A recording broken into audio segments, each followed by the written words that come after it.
Shalom, chers téléspectateurs de Lumière du Monde Télévision. Je suis heureuse d'être en votre compagnie en ce jour. Avec moi, nous avons Maman Gla. Shalom, Maman Gla. Shalom, Aramatou. Comment tu vas? Oui, je vais très, très bien et je suis vraiment heureuse, moi aussi, d'être à ce rendez-vous. On bénit le Seigneur. Maman Gla est toute resplendissante avec nous ce soir. Chers téléspectateurs, j'espère que vous êtes bien installés. C'est l'introïde.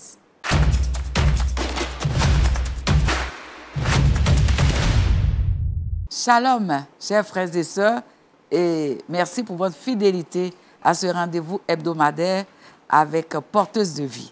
Oui, quand nous nous retrouvons, nous parlons de la femme, de la famille, du couple, des enfants, en tout cas tout ce qui touche la maison. Et aujourd'hui encore, nous allons poursuivre nos échanges autour d'une question très, très importante.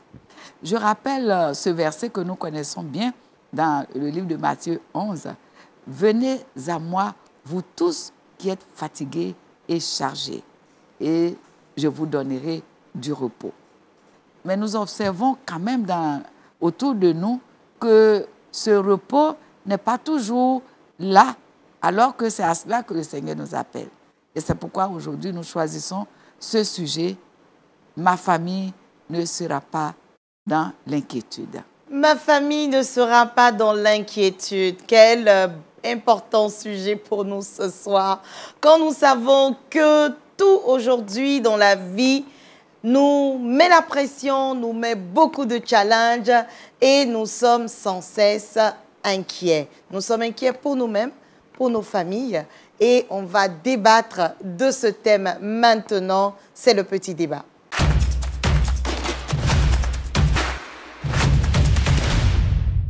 Shalom, Maman Jay. Shalom, Ramatou. Comment tu vas? Je vais bien. Je suis heureuse d'avoir ton sourire sur mon plateau. Oh, moi de même. Merci. Merci. Alors, maman Ili Koné, comment tu vas? Je vais très bien, Ramatou. Je vais très bien. Tu vas très bien. Et la famille? Tout le monde va bien, par la grâce de Dieu.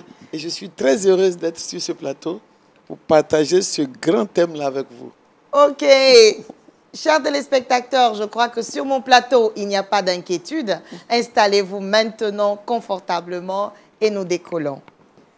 Quelles sont les inquiétudes qui peuvent troubler les familles? Maman Elikone, que peut être les inquiétudes qui vont créer un trouble dans la famille? Oui, effectivement, il y a des inquiétudes qui troublent véritablement les familles. Je peux citer quelques-unes, mais elles sont nombreuses. Entre autres, l'incompréhension des couples en général, les mauvaises fréquentations de nos enfants et leur comportement.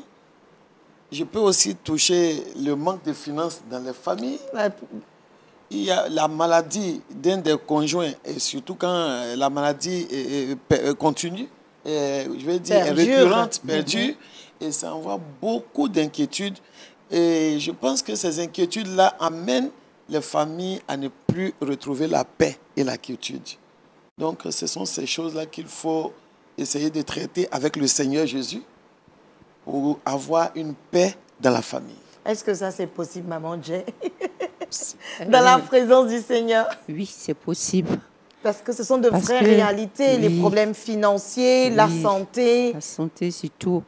Mais avec le Seigneur, surtout, il a dit, tout ce que nous vivrons, il est avec nous.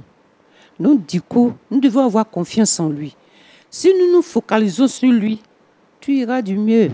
Même la santé, c'est que quand tu l'ignores, moi, j'ai un peu expérimenté cela. Je ne me portais pas bien, j'avais un mal qui me gênait le bras à chaque fois. Mais à un moment, je me dis, Seigneur, charge-toi de ça. Et puis, je l'ai ignoré, mais je ne l'ai pas vu partir. C'est parce que j'ai ignoré cette maladie qu'il est obligé de quitter ma vie. Quand on compte sur le Seigneur, la bénédiction vient seule. Et puis l'assurance surtout. D'accord. Quand on compte sur le Seigneur, Maman Gla, oui, je c'est pense... pas toujours évident. Alors, ce que je pourrais dire, c'est que le Seigneur sait que les inquiétudes peuvent vraiment nous affecter, envahir nos vies, envahir nos familles. Et c'est pourquoi il en parle. Dans le livre d'Éphésiens, sinon Philippiens, il nous dit ne vous inquiétez de rien. Parce qu'il sait qu'il y a des sujets d'inquiétude, comme vient de citer Maman Koné, on peut rallonger. Aujourd'hui, par exemple, il y a beaucoup de menaces sur nos enfants avec le phénomène de la drogue, avec le phénomène des violences inimaginables que nous constatons autour de nous, les charges que représentent les études des enfants, surtout au niveau supérieur et tout. Il y a vraiment beaucoup de motifs. Il y a vraiment de quoi s'inquiéter. Mais comme le Seigneur sait que cela est une réalité, il en parle. Il dit de ne nous inquiéter de rien. Et il ne s'arrête pas là, mais il dit en toutes choses. Faites en tout cas des prières et des supplications avec des actions de grâce. C'est de s'adresser au Seigneur au sujet de ces situations qui sont des sources d'inquiétude. Et dans l'intervention du moment Dieu, elle s'est déchargée sur le Seigneur. Et c'est ce qu'il attend aussi, qu'on se décharge sur lui, parce que lui-même, il prend soin de nous. Mais j'ai envie de dire, maman, oui, mais comment on arrive à ne plus s'inquiéter? C'est vrai qu'il y a la prière, mais au-delà de la prière, j'ai fini de prier, mais je reviens, c'est là.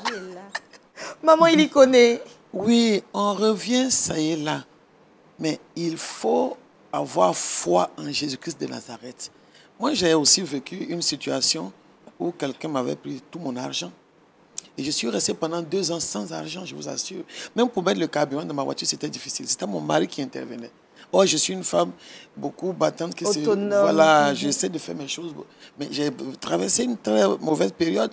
À un moment donné, j'ai dit au Seigneur, j'ai dit, bon Seigneur, j'ai tout essayé de mes propres forces, je ne peux pas. Je te laisse tout. Prends le contrôle. Et je ne m'occupais plus de ça, j'ai effacé mon cerveau. Le monsieur, il sortait à la télévision, il faisait ce qu'il voulait. Mais à partir du moment où j'ai confié au Seigneur, automatiquement, un jour, le Seigneur m'a dit, prends ton portable, tac, tac, tac, tac. Je l'avais envoyé déjà 2 fois dans la police, il n'y avait rien. Mais quand le Seigneur est intervenu, le monsieur a remboursé l'argent. Amen. Donc, Amen. ça veut dire que l'inquiétude est là. Ne regarde pas ce que tu vois, mais regarde au Seigneur. Il interviendra certainement. Amen. Il a dit Amen. en toutes choses, il dit, est-ce qu'on peut faire pousser un brin de nos cheveux? On ne peut rien faire.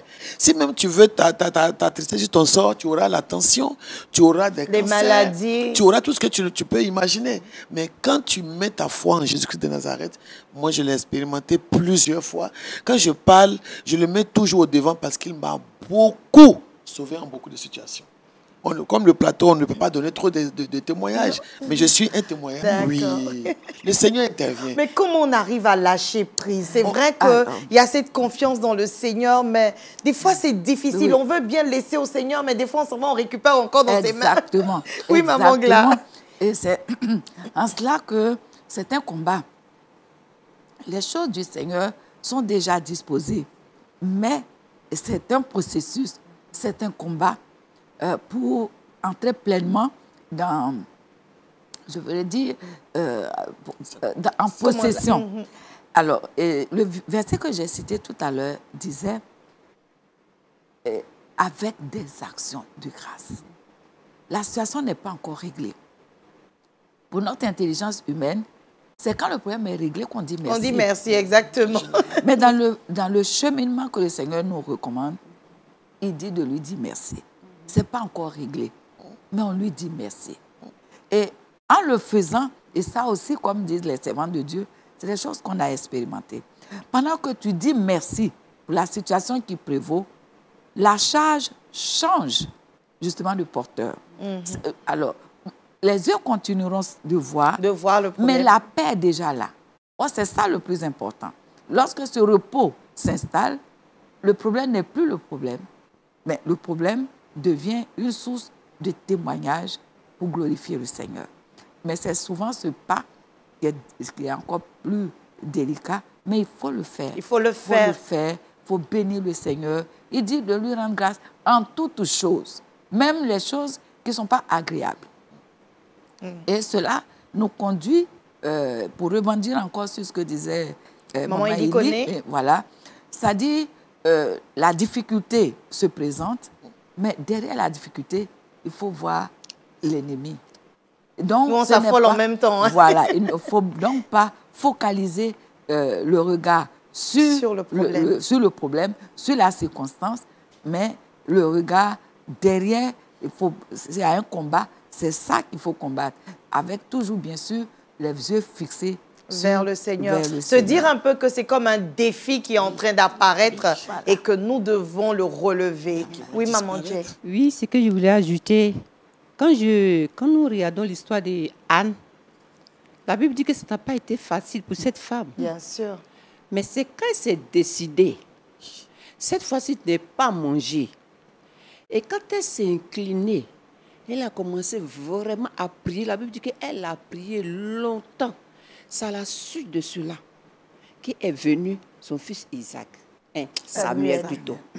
Et dans Genèse 18, la Bible dit que quand Dieu avait promis un enfant à Abraham, ce jour-là, peut-être qu'on peut dire qu'il ne s'attendait pas. Mais comme il était disposé, c'était difficile. Sarah n'en croyait plus. Mais le fait qu'Abraham soit disposé et qu'il a vu les anges passer, il a couru vers eux. Et il les a ramenés vers lui. Il a dit, Seigneur, si vous avez permis que je vous voie et que vous passiez devant chez moi, permettez que je vous fasse à manger et que je vous lave les pieds. Pour tes connaissances au problème. C'est un acte d'action de grâce aussi. Oui, c'est à cela que je voulais en revenir. Et effectivement, Abraham a couru vers Sarah, sa femme, prend un peu de farine, il faut pétrir, faire des gâteaux, courir vers ses serviteurs. Et la Bible dit qu'à la suite de tout cela, quand ces hommes ont fini de manger, ils étaient tellement heureux que ça à partir de là qu'il lui a dit, Abraham, où est ta femme, Sarah? Il dit, elle est dans le temple. Le micro, maman. Faut l'appeler. Excusez-moi. Il dit, appelle-la. Et ils lui ont fait venir dire, l'année prochaine, à cette même date, Sarah embrassera un fils. Mais ce que je voudrais rajouter, c'est que la foi d'Abraham a fait construire la promesse que Dieu leur avait promis. Mais Sarah, là encore, a douté, comme nous le faisons pour l'habitude. Parce que ça dit quoi? Mais à cet âge-là, qu'est-ce que je peux faire encore? C'est ça, on est toujours empreint de doute. On dit, oui, mais j'ai laissé le Seigneur faire, mais bon, est-ce qu'il va faire? Mais comme ils sont deux, et que les deux font un, par Abraham, la bénédiction. Abraham a fortifié. En tout cas, que nous comptons sur le Seigneur vraiment. D'accord, comptons sur le Seigneur. Cependant, en tant que maman, en tant que femme, en tant qu'épouse, on n'a pas à gérer nos seules inquiétudes. On a celles de nos enfants, de notre époux, de la famille, de l'église. On a autant d'inquiétudes que chacun nous communique. C'est quoi la bonne attitude que nous devons avoir? Oui, maman Claire. Oui, alors, c'est toujours dans les mêmes dispositions. Parce que savoir dire un mot à monsieur qui a un souci au niveau de son travail, au niveau peut-être de sa famille, bon, savoir lui donner un mot d'encouragement, ça va l'apaiser. Les enfants aussi qui font face à beaucoup de défis à leur âge, une maman sereine, une maman calme, une maman qui sait toujours apporter du réconfort, va aussi communiquer, n'est-ce pas, la paix à sa famille, plutôt que de lui communiquer de son inquiétude. Mais comment on va faire? Et voici ça là encore. De se lamenter. De se lamenter. Et c'est pourquoi, vraiment, nous encourageons cette attitude de ne pas nous inquiéter, de ne pas nous lamenter, de ne pas nous plaindre, mais surtout de tendre la situation au Seigneur et de lui rendre grâce.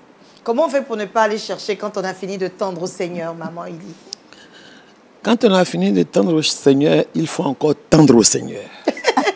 Oui, parce qu'il est le rémunérateur de notre foi et il nous apporte tout au moment opportun. Comme maman Gla l'a dit, il faut savoir parler à son mari pour l'apaiser en tant que femme chrétienne, parler aussi aux enfants, les apaiser. Et puis toi, les genoux à terre, au petit matin. La Bible dit dans le livre de Marc 1 au verset 35 que notre Seigneur, tous les matins, au petit matin, il allait prier. Donc, tu as une situation qui te préoccupe dans ton foyer, avec ton mari et les enfants et tout. Chaque fois, au petit matin, va rencontrer le Seigneur. Continue avec lui. Pendant que tu les apaises, toi, tu retournes toujours dans la petite chambre haute et tu t'adresses au Seigneur. Au bout d'un moment, tu verras un changement de situation. Dieu intervient toujours. Il intervient. Et ça, moi, je garantis et j'assure une famille que Dieu intervient toujours. Toujours. Amen. Maman Dieu, je sais que tu es impatiente de nous rajouter quelque chose. Oui, ce que je voulais ajouter, c'est que effectivement, quand tu as confiance, c'est-à-dire que, surtout quand on est converti, il ne faudrait pas qu'on fasse les choses comme les enfants du monde. Que cela ne quitte pas notre esprit, sincèrement. Parce que quand souvent on se dit qu'on est trop à l'aise, on oublie un peu notre chrétienté, on oublie un peu la foi que Dieu nous a donnée. C'est que ces instructions qu'il nous donne, on oublie. Et on sait quand les problèmes viennent maintenant et que ça nous submerge, là, tu ne sais plus quoi faire parce que tu n'as pas eu l'habitude de t'adresser à lui et même lui poser tes problèmes. Et il n'est pas au centre de tes problèmes. Donc, du coup, tu ne peux pas encore aller vers lui. Tu préfères... Même quand tu t'en vas timidement. Non, mais Seigneur, tu me vois. Non, non, pas timidement. Au contraire. Mais Seigneur, le Seigneur, il me voit. Seigneur, mais tu m'entends. Mais là, je dis, comme besoin, tu ne me vois plus. Mais toi-même, tu sais où tu l'as garé. Comme si vous étiez des amis. Comme si vous étiez des amis. C'est là qu'on va parler encore de crainte de l'Éternel. Et de sagesse. De sagesse. Ok. Tu l'as garé. Ok, il est là-bas, il t'attend. Maintenant que les problèmes surviennent, pas prendre ton père comme l'a fait les enfants d'Égyptiens, les enfants d'Israël. Pas prendre ton Seigneur. En tout cas, fléchis genoux. Dis-lui ce que tu fais. Ah oui. Et quand tu vas lui demander ces choses-là, ça vient. Il est toujours disponible pour nous, c'est surtout ça avec le Seigneur. Sa disponibilité. Le Seigneur est disponible pour nous, prêt pour nous. Alors, c'est dans notre bien-être de lui confier toutes nos inquiétudes. L'internaute nous emmène une question et nous passons à la rubrique maintenant.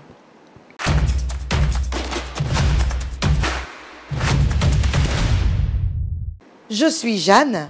Ma famille et moi sommes dans une saison difficile. J'ai perdu mon emploi. Mes 2 enfants viennent d'entamer leurs études dans une université privée et je suis une mère seule. J'avoue que nous sommes tous stressés, inquiets de l'avenir. Je prie, mais je ne parviens pas à trouver la paix. Que faire? Maman, il y connaît. Je pense que tout ce qu'on était en train de dire au départ, là, préparait la réponse à la question de maman Jeanne. Qu'est-ce qu'on pourrait rajouter? Effectivement, elle a un souci avec ses enfants, enfin, elle a des inquiétudes par rapport... Je dirais même d'ordre financier, surtout oui, dans son cas. Et oui, par rapport aux enfants qui ne peuvent plus aller à l'école, parce qu'elle n'a pas pu payer. Mais quand je parle toujours, je dis Jésus, les gens me disent, mais tu aimes dire Jésus, Jésus. Mais il a dit que la prière fervente du juste a une grande... efficacité à ses yeux. A une grande efficacité. La prière répond à tous nos problèmes. Elle a cette situation. Elle ne peut pas aller chez le ministre des Finances, ni nulle part. La seule personne qui est fidèle, qui lui reste, c'est Jésus-Christ de Nazareth. Et les enfants ne vont pas à l'école. Ils peuvent même peut-être rester 1 semaine, 2 mois à la maison. Mais quand tu vas crier au Seigneur, il va toujours répondre. Répondre d'une façon ou d'une autre. D'une façon ou d'une autre. Tu vas voir que pendant que tu cries, que tu es en train de gêner, que tu lui parles, Dieu ne répond pas aux pleurs. Il répond aux prières. Les gens passent le temps à pleurer, mais les pleurs ne sont pas... À se lamenter. Et Dieu n'aime pas ça. Les enfants d'Israël se sont plaints, ils ne sont pas rentrés à Canaan. Et nous sommes en train de répéter les mêmes erreurs. Nous devons chercher à reconquérir, comme tu l'as dit, à prier. Et à partir de ce moment-là, notre Dieu que nous connaissons, Dieu de compassion, miséricordieux, va tourner le regard vers elle. Elle ne saura même pas d'où l'argent sera venu, mais elle aura l'argent pour payer l'école de ses enfants. Notre Dieu est fidèle. Il répond toujours. Il a répondu à une de mes préoccupations il y a 1 semaine de cela. Je ne savais même pas où donner de la tête. J'étais en prière. Je lui parlais comme quand tu parles d'un ami. Et puis, il faut être aussi ami de Dieu. Il ne faut pas être loin de lui pour qu'au dernier moment, comme elle l'a dit, maman, et puis tu cours, tu ne me connais pas, regarde comment je suis. Non. il faut que vous soyez des amis d'abord. Parce que quand vous êtes amis, quand tu viens vers l'ami, il te répond favorablement. Oui. Mais si je ne te connais pas, tu viens vers moi, qu'est-ce que je peux faire pour toi? De temps à autre. Donc, cherchons à être amis avec Jésus-Christ de Nazareth. Et si nous sommes amis avec lui, au moment opportun, il interviendra forcément au nom de Jésus. Amen. Oui. Amen. Maman Gla. Oui, alors je ne dirais pas autre chose que ce que nous avons dit depuis le début. Exact. Et ce que vient encore de dire maman Ilikone. Vous savez, nous ne mesurons pas la grâce que nous avons de connaître et d'être connus de ce Dieu qui détient toutes les solutions. Et son désir, c'est vraiment de nous répondre. C'est vraiment de nous faire du bien. C'est de démontrer à travers nous qu'il est vivant. Mais devant la situation, nous pensons que c'est tellement grand la difficulté, mais il ne faut pas regarder à la taille de la difficulté, il faut plutôt regarder à la grandeur du Dieu à qui nous parlons. Et vraiment, que Dieu aide sa servante à lâcher prise. Et cette expression, lâcher prise, c'est vraiment le secret d'un grand repos. La situation est là. Ce n'est pas parce qu'on est inconscient. Ce n'est pas parce que, bon... Ça ne nous fait rien. Ça ne nous fait rien. Au contraire, c'est parce que ça nous fait du souci que nous laissons aux mains du Seigneur. Dans les mains du Seigneur, il n'y a que lui qui peut résoudre cela. Merci, Maman Gla. Merci, Maman Ilikone. Merci, Maman Jay. Et c'est maintenant le bon à savoir.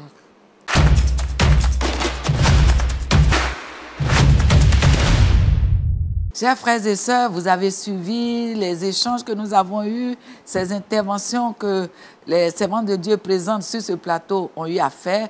Et je crois que chacun a reçu déjà une réponse. Alors, ce que je voudrais dire pour être terminé, c'est vraiment de nous encourager à véritablement nous décharger sur ce Dieu qui nous a appelés à une vie de repos.